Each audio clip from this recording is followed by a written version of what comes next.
Hello and welcome students. आज हम लोग पढ़ने वाले हैं क्लास 5th की unit 6 class discussion. Class discussion का मतलब तो आप समझ ही गए होंगे। In the class discussion Jen you hardly said a word. मतलब क्लास डिस्कशन, क्लास के अंदर बातचीत हो रही है, डिस्कस करा जा रहा है किसी टॉपिक के ऊपर।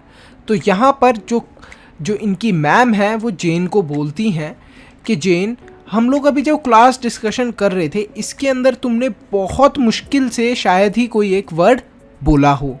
We all aired our opinions but from you we barely heard. तो यहाँ पर उसकी मैम जेन को यही बोल रही हैं कि हम सब लोगों ने अपने अपने ओपिनियन रखे लेकिन तुमने तो कुछ बोला ही नहीं। You sat and stared in silence surrounded by the chatter. Now tell me Jen and please be plain, is there anything the matter. तो यहाँ पर क्या होता है, यहाँ पर जेन की मैम उसको यही बोल रही हैं कि तुम बिल्कुल चुपचाप बैठी रही, surrounded by the chatter. Chatter मतलब कि आसपास जो बच्चे बातें कर रहे थे, शोर मचा रहे थे, आसपास के शोर के अंदर भी तुम चुपचाप बैठी रही। तो जेन, नाउ टेल मी जेन, जेन मुझे बताओ, प्लीज़ बी प्लेन मतलब प्लीज़ मेरे को बताओ कि आखिर क्या बात है, क्या समस्या है। मैटर मतलब यही कि क्या प्रॉब्लम है, क्या मैटर है। तो उससे उसकी मैम ये पूछना चाह रही हैं कि कोई प्रॉब्लम है बेटा तो आप मेरे को बताओ। Jane looked up and then she spoke, her voice was clear and low. There are many people in this world who are rather quiet you know. तो यहाँ पर जेन मैम की तरफ देखकर उन्हें रिप्लाई करती है और उनको ये बोलती है ऊपर देखते हुए कि इस दुनिया में बहुत से ऐसे लोग हैं जिनको चुप रहना पसंद है। तो यहीं पर जो हमारा चैप्टर है ये फिनिश होता है और इसको लिखा है गैरवीस फिन ने। और इस चैप्टर के कुछ न्यू वर्ड्स देख लेते हैं हम लोग। डिस्कशन मतलब talking together in a group on a single topic. तो कोई एक टॉपिक दे दिया जाए आपको कि आपको क्रिकेट के बारे में बात करनी है और आपका जितना भी ग्रुप है, आपके जितने भी फ्रेंड्स हैं, सब मिलके क्रिकेट के बारे में बात कर रहे हैं। एयर का मतलब पब्लिकली बोलना, मतलब सब लोग अपने अपने ओपिनियन एयर कर रहे हैं, बोल रहे हैं, अपने अपने ओपिनियन बता रहे हैं। बेयरली मतलब ओनली जस्ट, मतलब लगभग ओनली जस्ट, इतना ही। स्टेयर का मतलब होता है एक जगह पर घूर कर देखना। लुक फिक्स्डली मतलब एक जगह पर गौर से देखना। Look fixedly with eyes wide open.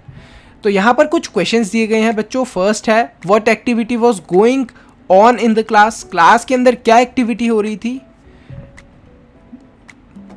Discussion was going on in the class. तो यहाँ पर डिस्कशन हो रहा था क्लास के अंदर। तो फर्स्ट का आंसर होगा the activity which was going on was discussion. इसके बाद सेकंड क्वेश्चन है who was the quiet one in the class. आखिर सबसे शांत कौन था क्लास के अंदर।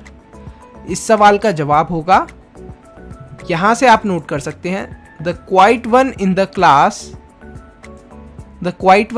Class was Jane.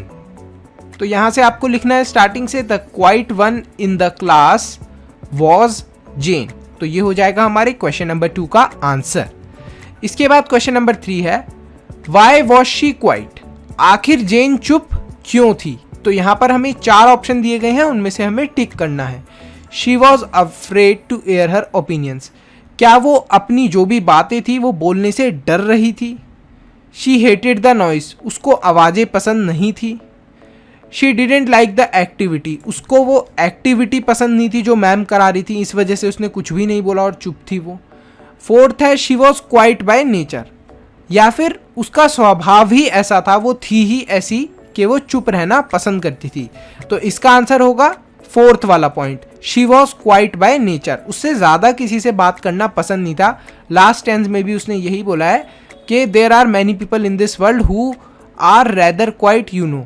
तो मतलब यही उसने मैम को बताने की कोशिश करी है कि कुछ लोग ऐसे होते हैं जिन्हें बातचीत करना ज़्यादा पसंद नहीं होता, जो खुद में ही ज़्यादा रहते हैं। How do you interact in your class during discussions.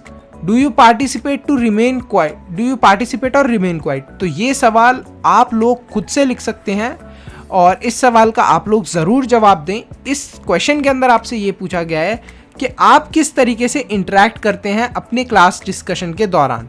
क्या आप उनके अंदर पार्टिसिपेट करते हो या फिर आप भी जेन की तरह चुपचाप बैठे रहते हो? तो इन क्वेश्चन का आंसर ज़रूर करें स्टूडेंट्स। यहीं पर हमारा ये चैप्टर खत्म होता है। इसका जो नेक्स्ट वाला हमारा चैप्टर है वो नेक्स्ट वीडियो में डिस्प्ले हो रहा है, तो आप उसको ज़रूर उस पर क्लिक करके उस चैप्टर को देखें। So thanks for watching students. तो यहाँ पर एक बार्बर के बारे में बात हुई है, जिस बार्बर के 6 भाई थे।